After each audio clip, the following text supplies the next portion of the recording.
Bwana Yesu asifiwe. Asifiwe zaidi. Ndugu watazamaji wa TKTV, kwa siku ya leo tumemalizia Easter na tuko na mtumishi wa Mungu ambaye tumemkaza kufuatana na hali ambayo ya hapa kwetu Marekani gisi ilivyo, hali finyo, na tumeona tuongee naye maneno mawili ama matatu kwa ajili ya kutupatia motisha, kwa sababu hii ni safari ya pili kuja hapa kanisani. Na safari ya kwanza kamera zetu za TKTV hazikubahatika kuongea naye, lakini kwa siku ya leo tumemgangania kufuatana na hali gisi nimesema, ila sipendi kusema sana. Nahitaji ajitambulishe, na najua mtamfahamu na mnaweza kumfahamu kuzidi tena mimi ambaye namuoje. Karibu pastor. Kwa majina naitwa nani? Kwa majina mimi naitwa Madaki Ndaho. Madaki Ndaho. Hayo ndiyo majina yangu mawili. Mimi ni mzaliwa wa Kongo. Nilizaliwa tangu mwaka wa 1945. Ni hizo tarehe zangu za kuzaliwa. Basi nikakua. Katika kukua kwangu nilioa mke mwaka wa 1959. Ni pale nilifunga ndoa. Alafu sasa nilipokwisha kufunga ndoa, nilibahatika kuzala watoto 9. Watoto 9. Na wale watoto 9, 5 walikufa na baki na mabinti 2 na vijana 2. Maana kuna baki na watoto 4 kwa jumla. Ambao 5 wametangulia mbele za haki. 5 wametangulia mbele. Alafu sasa mimi hapa nilianza kumwamini Mungu tangu mwaka wa 57 nikiwa mtoto mchanga. Tangu mwaka wa 57. Ndio ulianza ndio wakati ulibatizwa ama? Hapana. Nilibatizwa mwaka wa 58. 58. Ulikuwa mwezi wa 3 tarehe 16. Barikiwa sana. Ni pale mimi nilibatizwa. Alafu sasa katika mwaka wa 60 tukaanza kazi ya kutumika na uamsho pale Kongo. Tukaendelea kufika mwaka wa 66, uamsho ikadidimia, tukabaki basi tuko wahubiri wa mikutano. Tangu ile wakati hadi sasa mimi ningali mhubiri wa mikutano. Tangia 57 wakati ulianza rasmi kusema kama hapa ni lazima sasa nianze kumtumikia Mungu. Nilikuwa na mjomba yangu, alikuwa mzee wa kanisa pale Bukavu. Alafu sasa wakati mama alikufa nilikuwa siyapata akili mzuri. Kwa bado yeye mjomba yangu akakuwa kunikamata kulelewa kwake nyumbani, na yeye alikuwa mzee wa kanisa la Sepaki. Yaani umekomalia misingi ya Sepaki. Sasa nilikomalia mwile misingi ya Sepaki. Tukawa sasa na maadili ya Kikristo. Sababu tulikomalia mzee wa kanisa. Yani ulinyonya maziwa ya ndani ya nyumba ambayo ilikuwa amo. Asante. Amen, ubarikiwe sana. Na kuanzia hapo mpaka kwa siku ya leo bado nakaza na kazi ya Mungu. Mimi nakaza na kazi ya Mungu. Changamoto gani ambazo hauwezi kuzisahau? Changamoto zenye siwezi kusahau, kwanza nilikuwa na bahatika sana kumuoa mke wa kulea maisha yangu ya kiroho. Tangu tupate wale watoto 9 hakuna siku tuligombana mimi na yeye. Barikiwa sana. Tulikuwa na maisha mazuri sana. Sio kama kizazi chetu. Na mpaka siku ya kufa kwake, alikufa tunaachana vizuri kabisa. Ile ni changamoto inayokuwa katika maisha yangu wakati vijana wangu wako nasema wanitafutie mwanamke wa kuoa, na waambia hapana, mnaweza kukwaza maisha yangu. Bahati haionekanake mara pili. Hivi nawaambiaka, nataa hivi naishi bila mke. Mama alitangulia mbele za haki bado inaweza kuwa miaka mingapi hivi sasa? Iko miaka 18. Miaka 18. Pole sana. Hiyo ni changamoto kwa kweli, kwa sababu kabisa, kwa hali ya Ukristo bahati haiji mara pili. Unaweza kupata mmoja anakuhudumia katika huduma yako na mwingine anakuambia bwana, hiyo ni mambo ya zamani, achana nayo. Tumeshukuru sana kwa umesema, yani umekomalia kwa bibi, na bibi alikuwa ni mke wa mzee wa kanisa, na ukakomaa na hiyo mahadi hapo, ni ukavu hapo, na ukaanza, yani tuseme huduma ilibukia umo na ukaanza kufanya kazi ngazi ya kanisa ya Sepaki. Asante. Okay. Na huo mwaka hapo ulikuwa tayari ushabarikiwa kama vile kuwa mchungaji? Hapana, kwa wewe mwinjilisti. Nabarikiwa kuwa mchungaji mwaka wa 68. 68 ndio ukabarikiwa Kongo, hapo Bukavu. Kongo. Sawa, tunashukuru sana ndugu watazamaji wa TKTV. Tuko na mzee wetu Nguli. Najua waliotoka sehemu mbalimbali hasa kule kwetu kambini wanajua, wanamuelewa sana na wanamjua sana. Na nitakuomba ushushe comment yako pale, ili siku nyingine nikikutana naye niwe na kitu cha kumuuliza. Safari ya kwanza ulitupatia neno nzuri, na safari ya pili hii umetupatia neno nzuri. Kama sijakosea, title ilikuwa maana ya msalaba.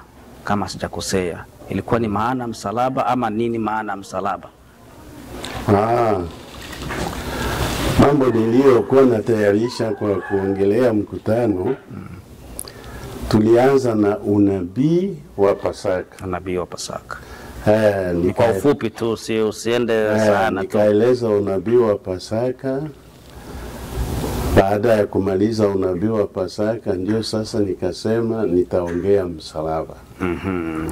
Msalaba. Yes. Na huo msalaba ndio niliongea leo. Na bila sipendi kwenda naye mbali, kwa sababu mambo yote nimerekodi. Nimekamata mahubiri mwanzo mpaka mwisho. Nitakuomba ufuatilie channel yetu ya TKTV Baraka. Pale patakuwa mahubiri yake kuanzia leo jioni, nitaenda kuyaweka, ufuatilie pale, na nitaomba comment yako pale, ili nilisema tena safari ingine ya pili niwe na kitu cha kumwambia.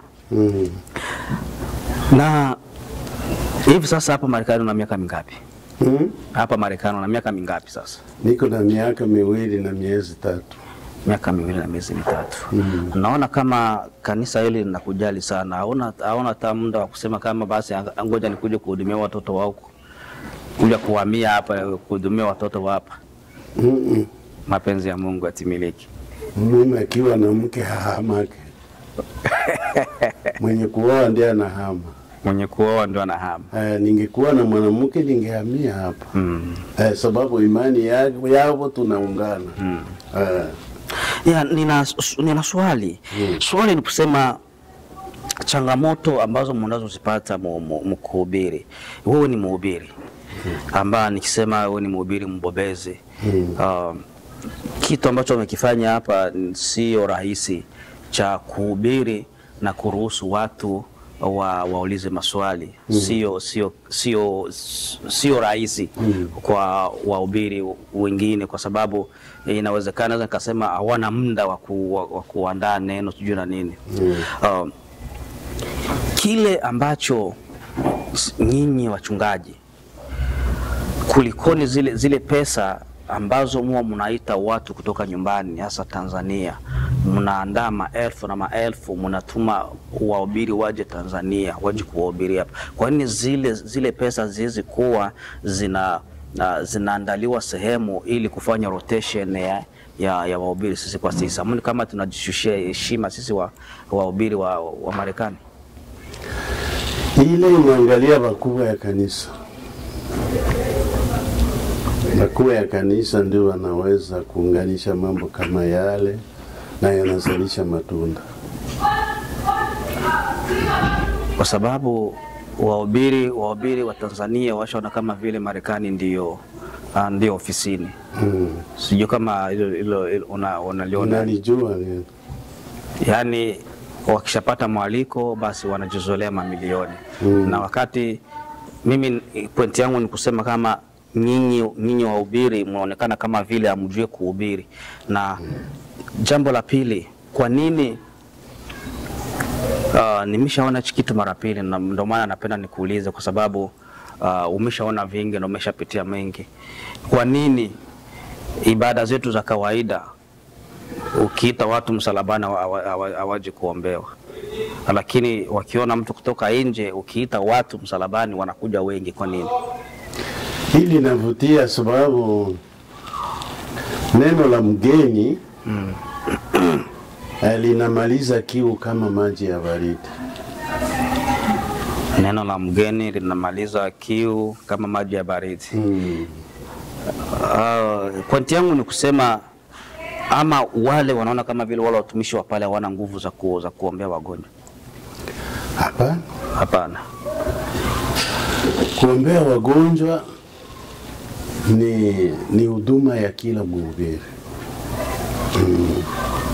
Anastahili kuombea wagonjwa. Sawa. Unapoalikwa unasema auzingatii doctrine tuseme. Yaani wewe unapeleka neno. Okay. Na wakati unapopeleka neno, wewe kama vile mwalikwa unasema, mama mchungaji, tuombee neno. Ama huduma fulani ambao unajisikia wakati uko na ubiri. Bwana anakuambia mimi hapana. Mimi ni wa Paulo mpaka nende kuuliza mume wangu nyumbani. Hiyo changamoto haujawahi kukutana naye? Sijakutana naye. Sijakutana naye muhimu kanisa yetu. Na ukikutana nayo ni kuelewa hali ya hewa. Ni kuelewa doctrine ya. Okay. Hiyo hapo inaeleweka. Ndugu watazamaji wa TK TV, ninawaomba mchungaji huyu hapa, tafadhali shusha comment yako pale, ili safari ingine inawezekana naweza nikachukua, naweza nikaenda paka nyumbani kwake kwenda kufanya mahojiano kwa nyumbani kwake, kwa sababu tutakuwa tuna muda mrefu sana. Na linginelo, shusha comment pale. Ukishashusha comment pale, nitajua nini ambacho nitamuuliza next time. Na mchungaji, gisi niliongea ni safari yako ya pili. Na kila mara ukifika hapa inawezekana wakisikia tu fulani atakuja, na wale ambao wanaenda makanisani huwa wanakuja. Unafikiri ni nini? Hiyo ni mwito wa Mungu, analika watu yake. Sababu kisha kujua mtu na wanajua namna gani unaeleza neno, bana hamu na wewe.